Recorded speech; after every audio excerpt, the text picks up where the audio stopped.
Today's guest on the Martial Arts Mind podcast is Garry St. Garry St. was a 2008 U.S. Olympic alternate in judo, a 2010 U.S. World Team member, and 3-time U.S. national champion. He has his black belt in judo and a black belt in Brazilian jiu-jitsu under Renzo Gracie and John Danaher. If you'd like to contact Garry St. in regard to private lessons and seminars, please find his email in the show notes of today's episode. Welcome to the Martial Arts Mind podcast, brought to you by Brooklyn Brazilian Jiu-Jitsu. Go to brooklynbjj.com. That's brooklynbjj.com. Explore the philosophy behind serious jiu-jitsu practice and develop insights into your own training. And now, the Martial Arts Mind podcast. So, welcome everyone to the Martial Arts Mind podcast. We're podcasting from the Brooklyn Podcast Studio in lovely, sunny Park Slope, Brooklyn. Our special guest today is Garry St. and the infamous Professor Brian Glick. Welcome, both of you. Lovely to see you. We were tossing around questions, and we thought a good place to start for everyone listening is tell us a little bit about how you started judo, when you started judo. First off, thanks guys for having me. Yeah, sure. Yeah, thanks for being here. Yeah. This is fun. This is my first time doing a podcast. So, wow. I started in 1994. Oh, that feels like a lifetime ago. Yeah. Both my parents, they're from Haiti. Mm-hmm. So, the initial thing is time to get to work. So they had to figure out a way for both of us. My brother and I have an identical twin brother.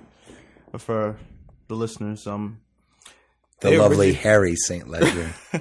Harry and Gary, the St. Ledger brothers. Yeah. Yeah, my parents were just looking for stuff for us to do. Every Saturday we used to go swim. Uh-huh. There are times where the very first martial art that I did was karate. Uh-huh. But it was a program that was only I think 6 weeks. It was only on Saturdays. Was it in the Starrett gym? No, it wasn't actually. Uh-huh. It was in South Shore High School. South Shore High School, sure. It was rough. And we were doing the same thing for almost 4 weeks, and then there was no sparring, none of that stuff. But it was still pretty fun. We looked forward to it. Uh-huh. But when the program was over, that was just it. It wasn't like it was leading on into anything else. So my coach, who's an Olympian, Parnel Legros, he's an Olympian for Haiti, and he went to Barcelona for 1992. He started a program, and he started a program after the Olympics, and just like any that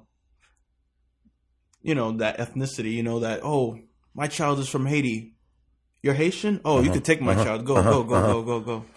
So that's exactly what happened. So we ended up going in there. When we walked in where? It's Starrett City. Yeah, the Starrett. Yeah, and my coach was the phys ed teacher in the school in IS 364, and but he was also the judo instructor. Uh-huh. So when we walked in, there were tons of kids everywhere, and most of the kids were actually in our grade, Uh-huh. and. It was like, oh, this is perfect. So, we're going to jump right in. Can I just kind of pause that and get a little bit of color commentary about Starrett City in those days? Mm-hmm. I remember that used to be it was supposed to be that area was supposed to be for up and coming families, right? Yeah. It was a moving people past the poverty line. Yeah. And I remember my mother in the 1970s getting on a list for us to live in Starrett City. And some time after we got accepted in, but our lives had changed and we kind of moved on. Mm-hmm. But what was that area like? It was actually really good. Some people think that, Starrett City, East New York, it's got to be bad. The ghetto was around it. The ghetto was right there. If you cross that line, it's on Pennsylvania Street. Yeah, you cross the street. We're talking about Pennsylvania Avenue and Flatlands Avenue. Mm-hmm. Once you got to the other side of Flatlands, then you look over your shoulder a few times. All right, but our coach being in Starrett City and our coach being there, and he was well known in the community, and everything was there. We're talking about after school center. There was a teen center there, basketball youth federation. There were just too many activities, and everything was walking distance. I didn't take a bus until it was time for me to go to high school, because everything was available to you. Beautiful. You could walk there. They even had a sports club that was around there, and even my dad, he was going there. Once my brother and I joined judo, he was going every morning to the sports club for the almost 20 years. Now he's still going when it's open, So what can I say? I was very blessed to be surrounded by good people. Yeah. And it was a good environment. Every once in a while you had those, the nonsense that happened, but Starrett City wasn't, completely bad. You definitely had your bad seeds there. So Parnell Sensei, your coach, was running the judo program, and so what was that like? His philosophy was not to make good, great judo players, is to make great individuals. Wonderful. So he only focused on, okay, listen, you guys want to go on these trips, but the only way that's going to happen is if you guys are doing school and you're doing well in school. If you're not, and I have to find out from your parents, you're not coming to training, you're not going on the trips. And he took that to a T. He did not play games with that.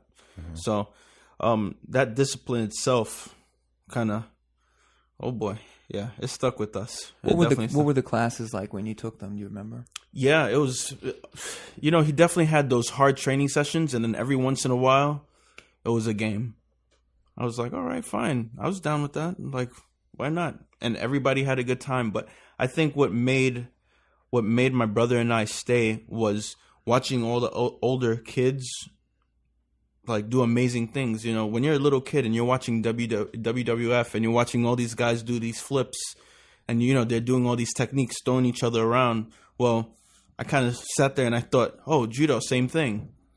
Sometimes once in a while you see a technique and you're like, oh, okay, maybe I can do this in judo. Well, not always a good idea, but but it was fun.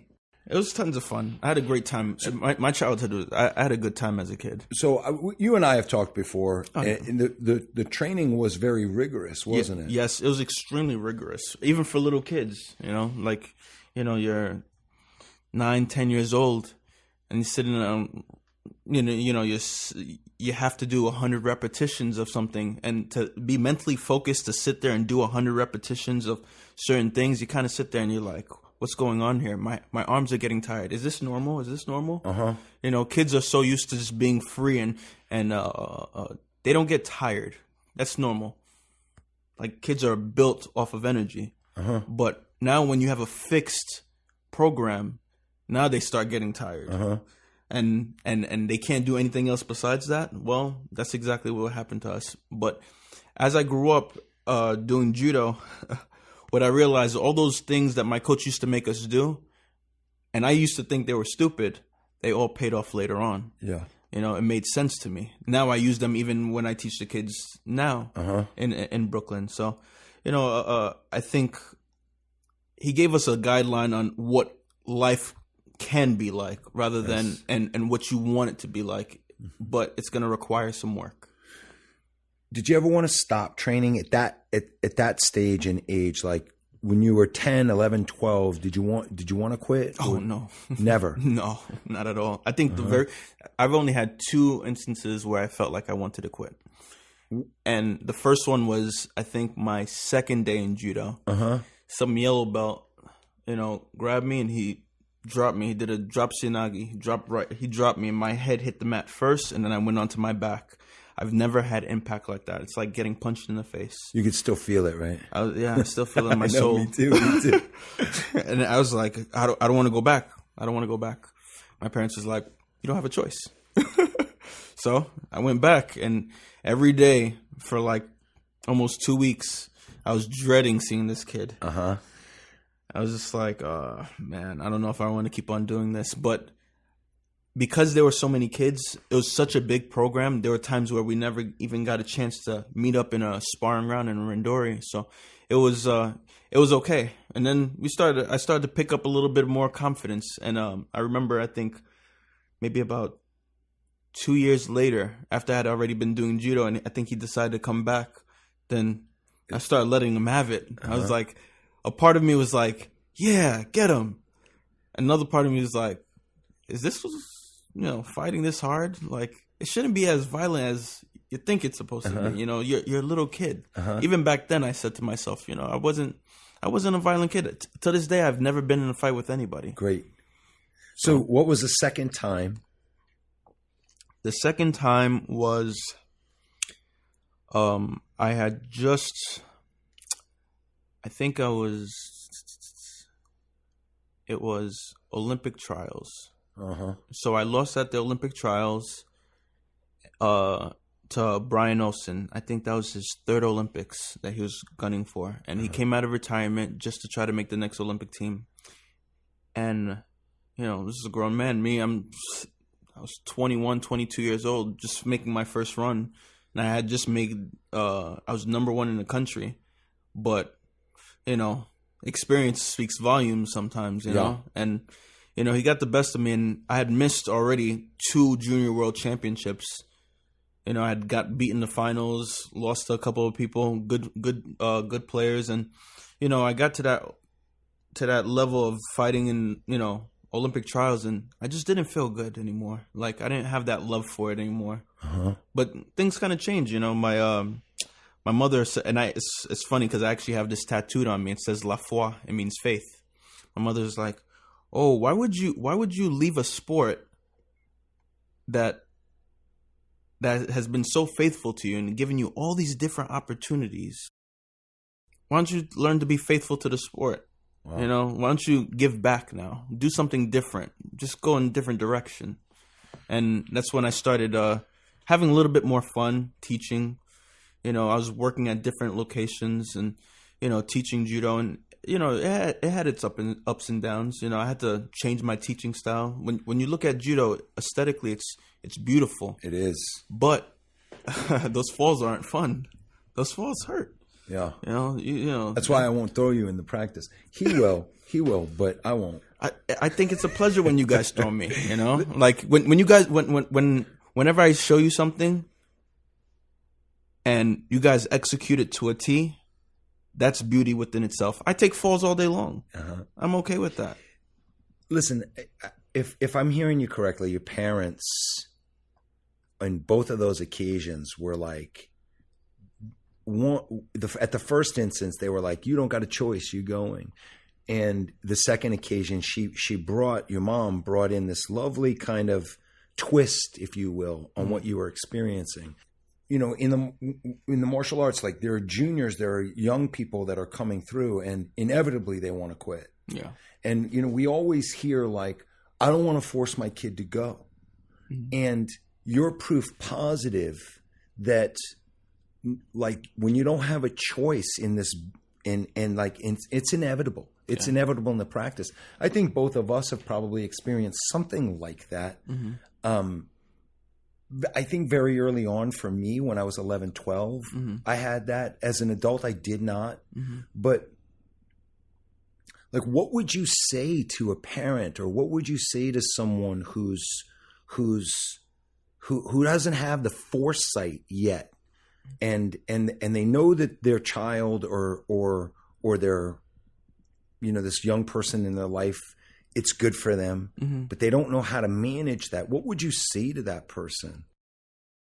My coach, something that he used to do back in the day was he would take the higher rank and put them with the lower rank. It's almost like they had a private within the class, right? And what would happen is that they would work together, and they would build the higher rank would build the lower rank up. And I kind of sat there and I was like, well, that's interesting, like, you have to have a good support system. I think that's the thing that kept my brother and I around. We didn't have any problems. Honestly, we didn't have any problems with any. So even now, some of the people that we grew up doing judo with are still our closest friends, and that's over 20 years.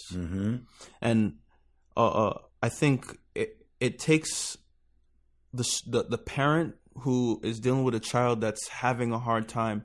You almost have to give them that little bit of encouragement, and be willing to communicate to the instructor. Like if the students are good and the professor is good, talk to them. Do you recall conversations you had with Parnell as a young kid about sticking with it or improving or moving through challenges or? Yeah, definitely. Like, there were times where I remember we went to a competition in California. I think this was the very first time I went to California. I think I was maybe 11 or 12. And we brought maybe close to 30 people to California. My coach raised money so all of us can go to California. And I think only 8 kids won. And my brother and I definitely didn't win. But my coach kind of sat there but with, it wasn't, you're upset when you lose. But my coach said, I'm proud of you. You did good today. This was the first time you guys did something. Like, you guys, you guys are competing at this level and you had this many matches. You may not have got a medal, but this is the first step in the right direction. I was just like, really? I lost. And you have to find some of that glimmer of light to sit there and point you in the right direction. Because I could have sat there and been like, oh, man, I lost. Man, I'm not getting any better.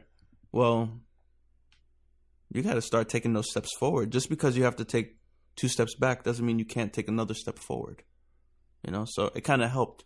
And I would see him do that with a lot of other kids, and it only helped. And even now, I remember when I was growing up, we would run around Starrett preparing for competitions, and you'd have these students that actually quit judo, but the one thing that they always remained constant was they always showed Legros support. So, we're jogging, and hey, what's up, Legros? Everybody would wave their hand, and he would wave right back to them. He might as well have ran for mayor. Like, it was just that good, and he's always had like that good, like, youthful energy, and everybody wanted to be around that. So why not? I thought it was a good thing, so I stayed around, and even now I still talk to him. He's my biggest support system. So as you moved into adulthood in judo, well, I'm interested to know, like, what are some of the more important lessons you got, or like what did the training become for you? I think it was the more search for knowledge. The access to knowledge is almost infinite now. Yeah. Back then, you guys a little bit older than me now. You guys a little bit older, but we didn't have internet like that. It wasn't like you could look up a technique on YouTube. Yeah. And I'm gonna give it a try. It was just, you got to go to class for this. You got to go read a book, and sometimes the books didn't even give you a proper illustration of what the technique or what you need to do for the technique. But now everybody's teaching, and you could learn tons of different things. You can learn from either watching a kid or going on a YouTube clip, going on an Instagram clip, going on Facebook. It's just there. And I think that's one of the things that it made me gravitate towards jiu-jitsu as well. I tell people about I first started doing jiu-jitsu, and John Danaher was showing a technique from like a body ride, like a cross body ride, and I remember him doing a technique where he grabbed the toes and he turned it in a different direction. And there were all these guys that were in the class. They had been doing jiu-jitsu for over 10 years. They were already black belts, and when John showed it, I was in shock, but the other black belts who had been there plenty of times, they were in shock too. I was like, yeah, I'm gonna stick around. So it was fun, like, and it's still growing. I still feel like that little kid. Like, I like that feeling of, like, I don't even like when students call me professor, because I still feel like a student. What was that like for you, making a transition from judo to jiu-jitsu, starting again in some ways? You're not totally starting over because they're not on opposite sides of the spectrum. So what was it like for you to go from being accomplished, recognized, and really at the highest levels of what you were doing, to, because you showed up in class, you put on a white belt, Mm-hmm. What was that like for you? I think it was fun. It was refreshing, very refreshing. You know, I came in with knowledge, but I also came in with no knowledge. You know, like, okay, now we're going down to the ground. What am I going to learn now? You know, oh, we're not used to being in those positions in judo, so I better pay attention, or else I'm going to get caught in this. I remember one of my first few classes, I did a round with Carl Provic, and he put me in a guillotine, and my neck was hurting so bad for almost, I think for like 2.5 weeks. I was like, I don't know, this messed me up real bad. I was like, I hope I never get caught in a guillotine again. And sure enough, I never really got. I think I've been caught in like 1 or 2 guillotines since then. Oh yeah, Brian Glick. Yeah, for people that don't know about Brian Glick, let's be clear. They have many different names. David Branch calls him the White Lotus. I call him Brain. You know, the guy is he's like a Rubik's cube. It's gonna take a long time for you to figure this out.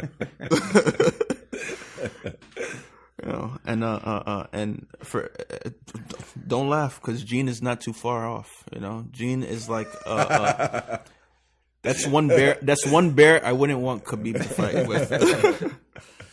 Yeah, you know, technique. That's awfully kind of you. It's also true. So, you know, but it's fun doing this. You know, like I enjoy doing it. I enjoy moving around. I enjoy learning all these techniques. Can I ask, like, what do you see as like the fundamental differences between judo and jiu-jitsu? And then, like, how do you kind of bring the two worlds together for you? The two worlds of judo and jiu-jitsu are not completely, you know, they are on the same spectrum. They both fall into the same category, but, you know, I believe that it's up to the professor to be able to join them together. Uh-huh. And for me, I join them together as much as I possibly can. When you're teaching? Yeah, when I teach. Uh-huh.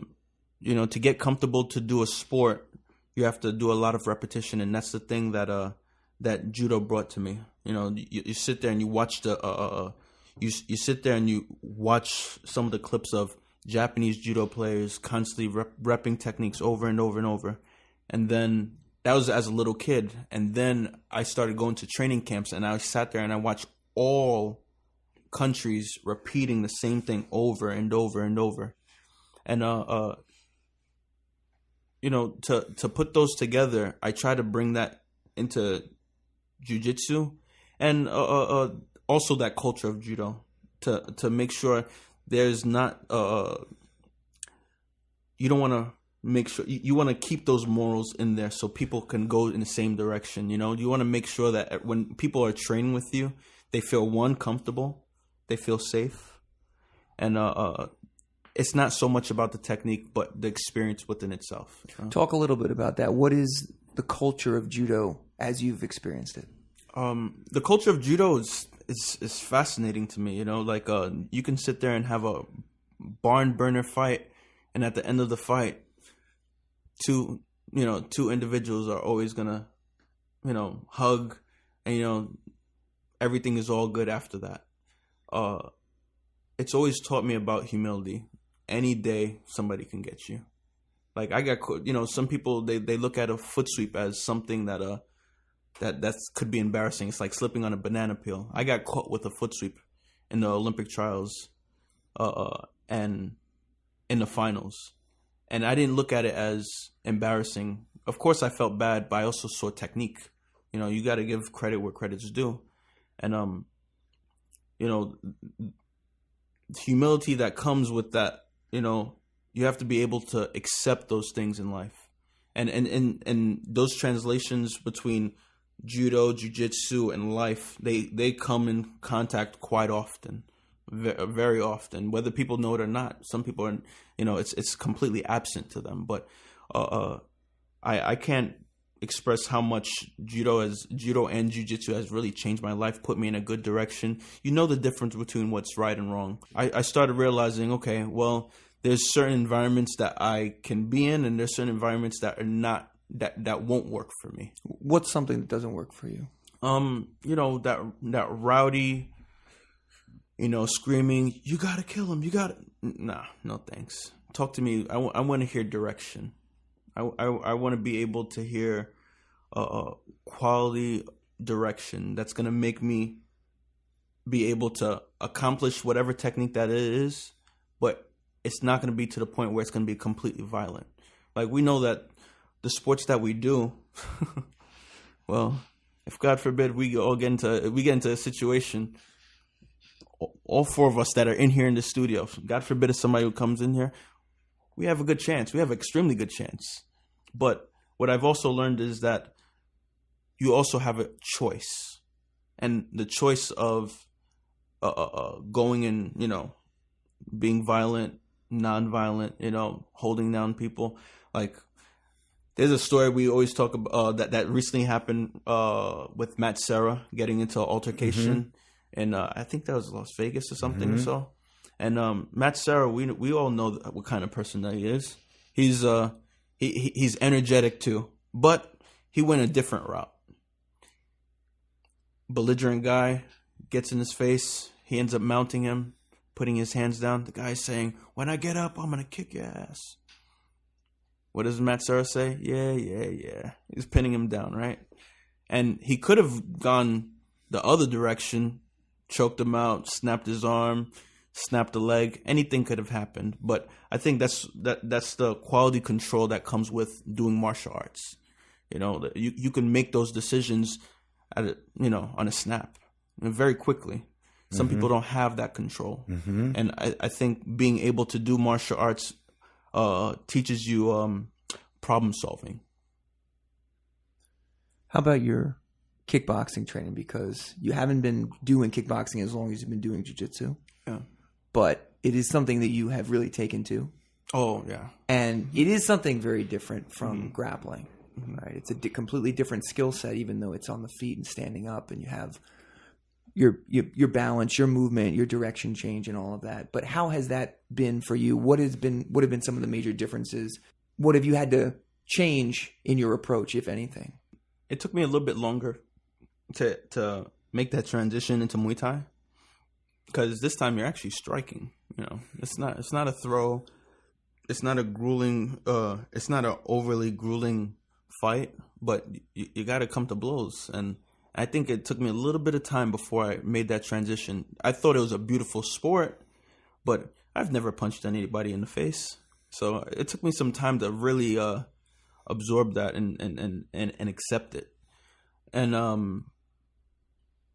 I think the right people came around me. Like I said before, the support system is important. When you're working with, when you have a choice to, I think because also who people already knew who I was, and they kind of took a liking to me, and they decided, okay, you know what, you're gonna come in my direction.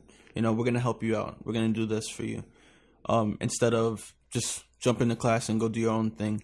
I think what happened was the guys at the Renzo Gracie Muay Thai Academy, the Muay Thai program that's at Renzo's in the city, they're just wonderful people. They're just great quality guys, and we always have a good time, and nobody's ever it's jokes all around, but at the end of the day, it's always the same thing. It's just learning, and those same people, they still stick with me to this day.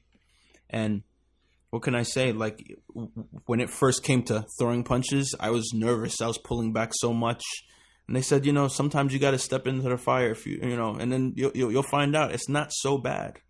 But you also have to come there with a strong mind and intelligent problem-solving skills, So this is a nice kind of place to pivot real quick, because we talk about this a lot, that good partners make a big difference. Oh, yeah. They make a big difference in how long you can train, how well you can train, what you'll learn. And so we talk a lot about cultivating good partners.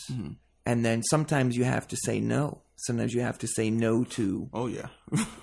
to things that will, people who are not the right person for you, or situations that are not going to help you to get a little bit better or to keep you safe or whatever. How do you manage, first of all, how do you manage partnering in general for yourself in your own practice? Yeah.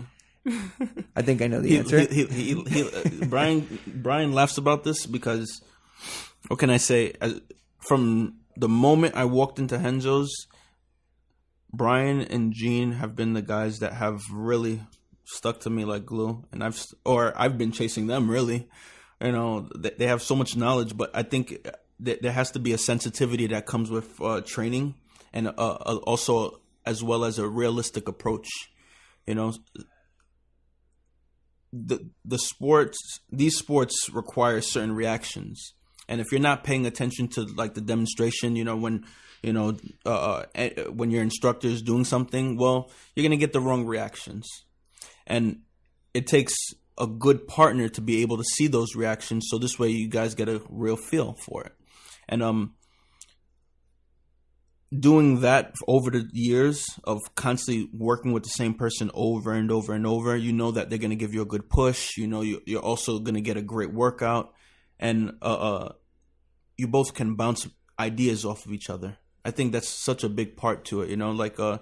Communication is important. Like whenever you do any type of physical sport, if you're not talking to your partner, well, somebody's going to get hurt. Either it's going to be you or it's going to be your partner. So you have to be willing to sit there and communicate. And if you're both on the same page, then you're going to go down a good path.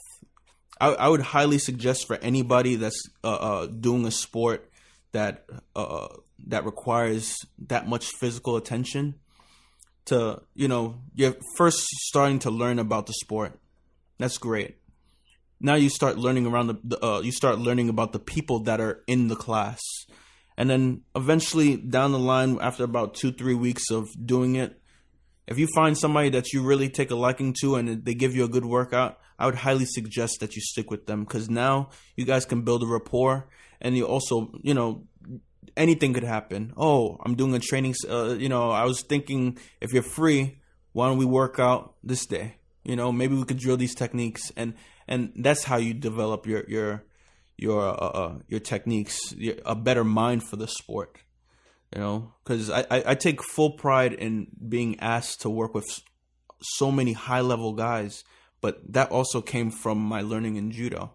If you wanted to get better, you had to be around the guys that were good martial artists, that understand the idea of what it means to actually train, rather than, go hard, go home. No, I don't think so. It's more like don't work hard, work on something. What do you do if you're faced with a partner who is not compliant? Because we do find people who we're working with where it's not what you're looking for. It's not that back and forth. It's not that good exchange. Oh, no. And you have to do something. Yeah. And, like we talk about this, sometimes you have to say no. Yeah. Sometimes you have to step back out of the situation. If it's a person who you feel like is, a lot of times, I think that you've seen this before, but we've seen this where oftentimes it's not the professional level people who are going to do the damage in a training session. It's actually the person who is, they're just there for the day. Yeah. They're just there for the day. So That's how do you manage that? Because you're working with with high level professionals. You're working with David Branch. You're working with Garry St. You're working with all these guys. Likelihood of injury with them, except that extreme, extreme cases, is probably much lower for you than someone who is just kind of messing around. Yeah. So what do you do for yourself? And then what do you recommend that people do? So people are listening, they're going, sometimes I get a bad partner, I don't know what to do. When you're dealing with I don't want to say they're bad partners. Sometimes some people just don't know. I think it's the way they're taught. I think the idea of training is, you got to be able to fine tune how you train, And if you surround yourself, that support system is so important. Whenever you get like that partner that won't comply, that's giving you a hard time. Well, there's nothing wrong with saying no. You just got to be able to understand what their responses are going to be after that. Yesterday I had a situation, same thing, similar situation. Of course, I'm not going to name any names, but I found myself saying, nah, I'm okay. I'm going to take this break off. I'm kind of hurting just a little bit. There's nothing wrong with making excuses, but I also realize you don't owe anybody anything when you get on the mat. You're there to train, and if you think that you could be in harm's way, say something. Don't sit there and just hold your tongue and then let yourself go out there and then you get hurt. Well, you had the opportunity to change it, but you didn't. So I think that's important. But for anybody that's having a hard time dealing with another opponent or dealing with a partner, I should say, allow yourself to sit there and be a little bit open-minded. I play whenever I think that somebody's going a little bit crazy. Unfortunately, I'm gonna be honest with you. My ego gets involved, and if they won't comply, I make them comply. So that's just, unfortunately, that's just the competitive nature that I have. But when that does happen, I do play a lot of defense. I don't have a problem.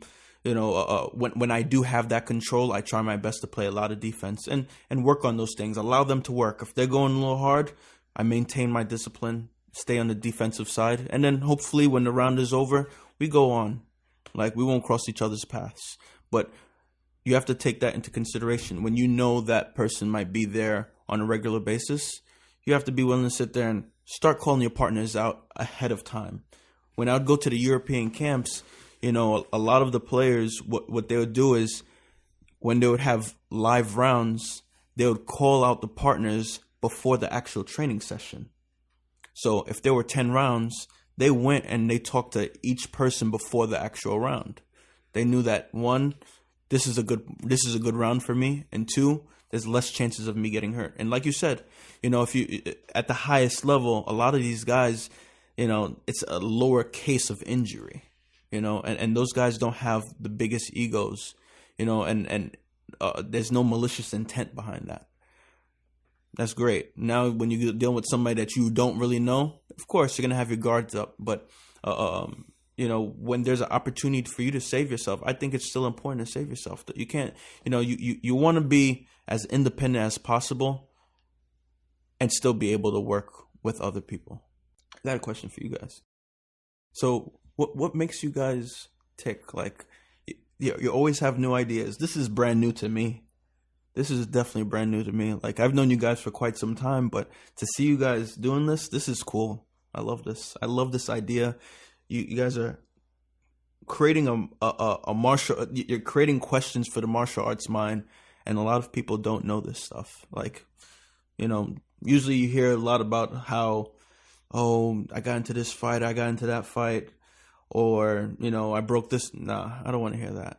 Like, you hear everybody is absorbed in that MMA mindset, and at the same time, nobody really knows what goes on behind closed doors, at the highest level. And you guys have worked with some high level guys. You start. We talk a lot about the importance of process. Mm-hmm. I think because we're both very active students, mm-hmm. martial arts students. And like you were saying, we put our practice as students, I think, in front of almost everything. Mm-hmm. So what's most appealing, I'll speak for myself, but I think that you probably share this. What is most appealing for me is the process that a person who has committed to the martial arts goes through, because it is so rigorous. It's so difficult. And there are so many chances to quit. It's like, one of the things that, that he taught early on was that every day you come to class, before black belt, every day you come to class is either it's either one day closer to you quitting or it's one day closer to black belt. Mm-hmm. And so I know for myself, it's hard to be a student, and you have to navigate through your own ego, your own challenges, then resistance with partners and resistance with people and all of that stuff. So the questions that I think are most interesting to get answers to are about, have a lot more to do with the process of carrying on and doing that regardless of result, not regardless, because like you were saying, you want to have a beautiful result. You want to have the foot sweep that's completely clean. You want to have the punch land exactly the way you want it in the right place. You want the submission to just be the thing that you have control. They want to leave, they can't. Yeah. Even if you never get there, there is something remarkable in the effort and the pursuit of that. So when we get a chance, I think, to sit down with someone like you, a lifetime in the martial arts, achievements at the highest level, an ongoing practice, handpicked by the very best to work with the very best under the most tense circumstances with the highest stakes. What is it that has allowed you to continue to do this? That to me, that is an answer that will it's not only going to inform what I do as a student, what I do as an instructor, what I do but it answers some other deeper questions for me.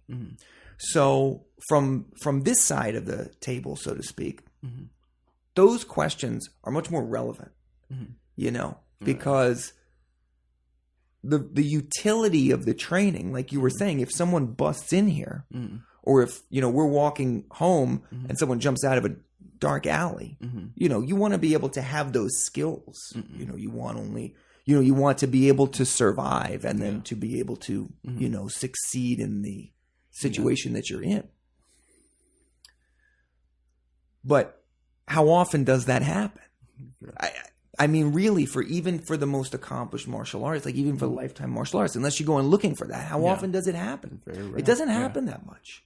But how often are you faced with something that you don't want to do, that you know is good for you, but is very difficult, and there's a risk, and that it might be, you might really run into a problem, and yet you still have to go through. To me, that's a much more dynamic, relevant question. Like you were saying, mindset. Communication. I mean, those are the tools that we have to work with every day. So that's my take on it. I think that's why we like having you here, hearing about your experience, hearing about what's going on. How have you done it? How do you want to do it? Where do you feel like you have gone right? Where have you gone wrong? What do you agree with? What do you don't agree with? Those, that, and I love you. So that's why.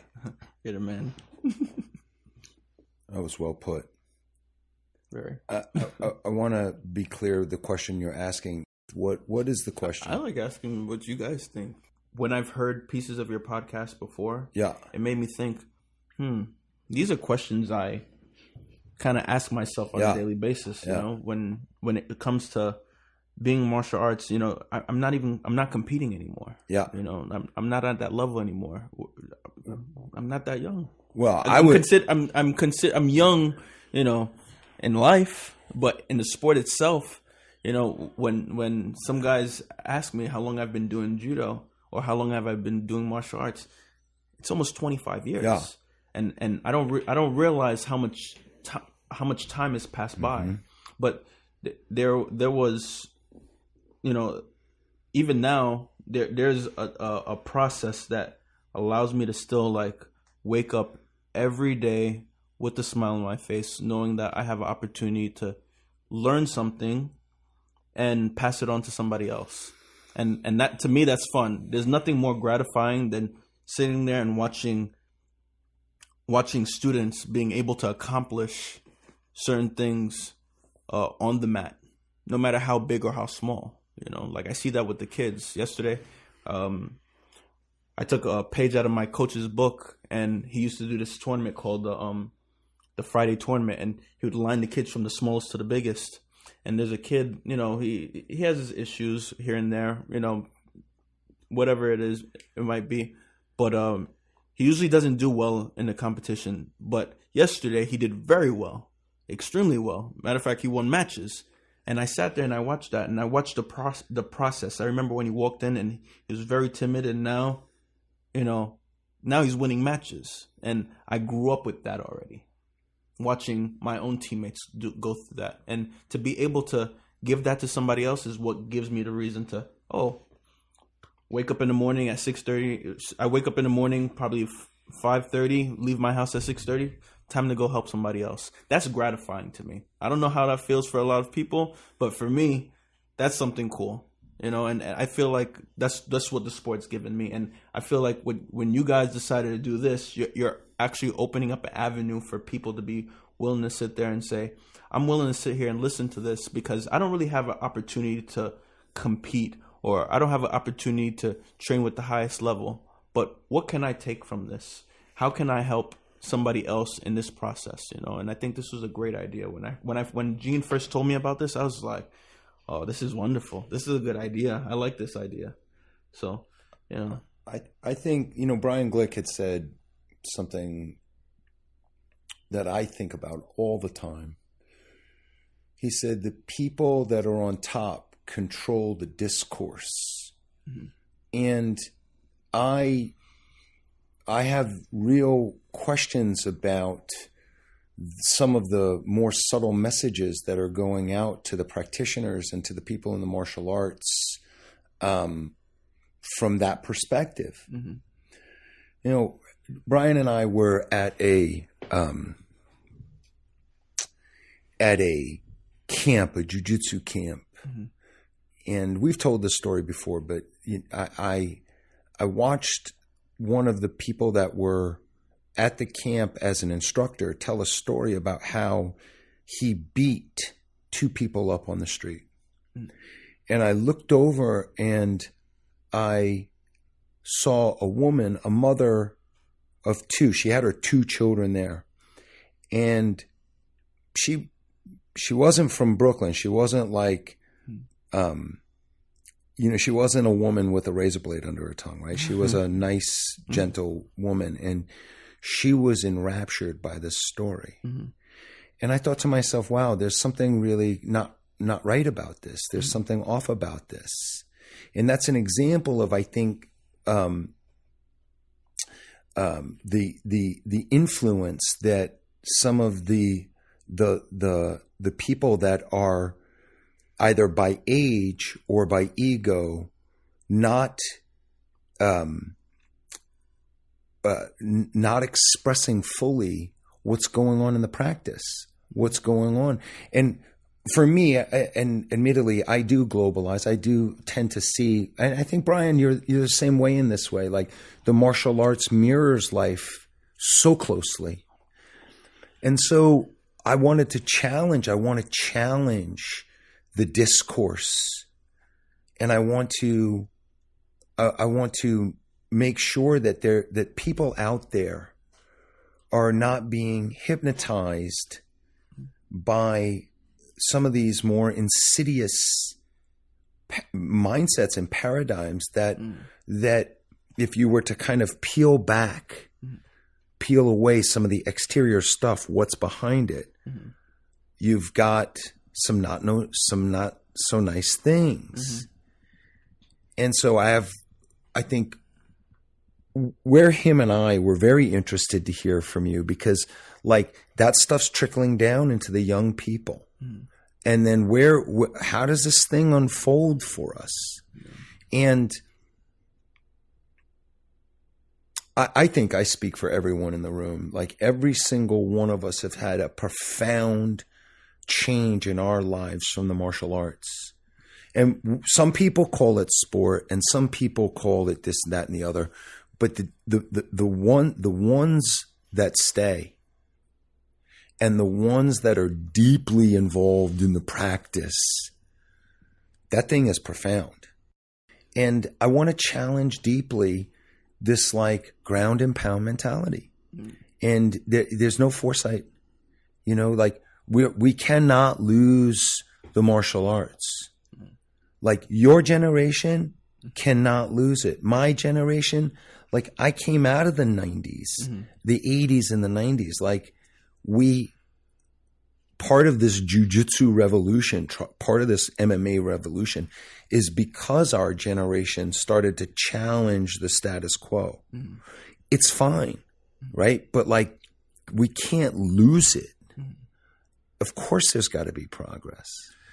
You know, one of the things I think that marks you as particularly kind of adept at navigating all of the different fields that you have is that you do have a very clean sense of these primary principles around martial arts training. And it's something that I think everybody who comes in contact with you recognizes immediately, that it is not something that's spoken, it's unspoken, but it's very evident.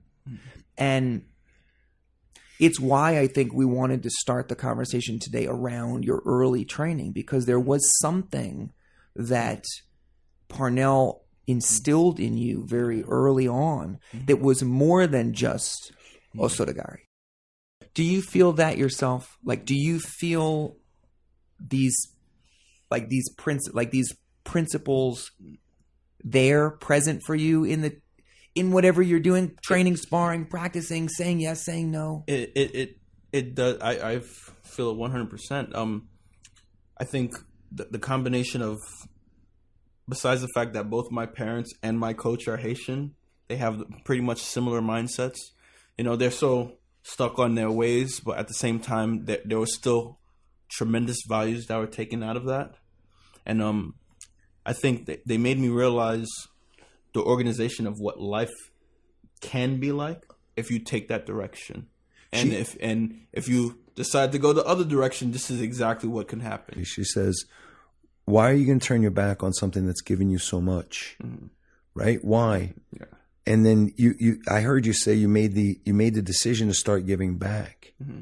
And I wonder, I think that lots and lots of people come to this thing with a very opportunist mindset, and they don't ever bridge that point of, oh, I need to give back a little bit to this. But the one thing I will say is that, as you know, I don't want to say I was completely sheltered, but I will say that a lot of things that were happening within home and in training, the one thing that they did say, that my parents and, you know, my own coach, you know, they allowed me to understand that this is, you know, no matter how much you want to see happiness or rainbows and butterflies, that this world is not a nice place. So you still have to keep your head up.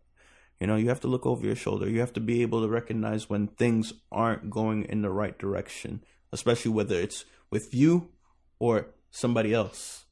So I think that was a big plus, and that allowed me to be able to make better decisions in terms of what I do in life and what I do in training. You know, if I sat there and I was just training all willy-nilly, going hard, I probably wouldn't have been in judo. I mean, I probably wouldn't be in judo that long. I probably wouldn't be in jiu-jitsu, because if I came in with the idea of fight as hard as I possibly can, I would have had a lot more injuries. I probably would have said I quit a long time ago. That mindset of being hurt, you know, I don't want to say it makes cowards of you, but it puts you in a direction where you're a little bit discouraged and you don't want it to happen again. But being in martial arts kind of gives you a strong mind. You got to learn how to overcome things. It's just like anything else in life. You know, those comparisons to martial arts in life, you know, you have a hard time in life. Well, what do you plan to do about it? You don't complain about it. You got to do something about it, right? You know, you get into a bad position in jiu-jitsu. Well, you can't sit there and say, oh, I can't get out. No, you better figure it out. Something bad is about to happen. And that's how it is in life. You have to figure things out. You know, and to be able to come over here and, share that with people, I think that's a good thing, because even after I didn't make the Olympic team, that direction of not wanting to do martial arts anymore, it was nice that I found it refreshed my mind all over again to be able to sit there and still hang around and be around those people that are working so hard. I may not be competing, but to work with the people that are competing is still a little bit gratifying for me, and I'm not looking for any type of opportunity, trying to build my brand up, but I feel that if we all work together, and that's the culture that judo has given us, one person helps all. All right. So if I help this one person with one technique and they sit there and they pass it on, well, they may pass it on to the next person, next person, next person. And it doesn't necessarily have to be a technique. It could be a value. And those things transcends, and it keeps on going out and out and out. So, I feel that, if we continue this path, we don't have to be so violent. I used to work at a gym that was gun-ho about everything. Oh, we're going to war. It can't be like that. It really can't be like that. Time to start using your brains a little bit. And I watched the gym kind of take a little bit of a blow. Yep. To sit there and watch a gym with such talented people, to watch such talented people take, a bad approach to martial arts. Well, you have the opportunity to make an impression on somebody that walks in there. If you lead them down that path, well, what do you think is going to happen when they leave that room? They're going to still have that same kind of mindset, and they're going to take that same type of approach in life.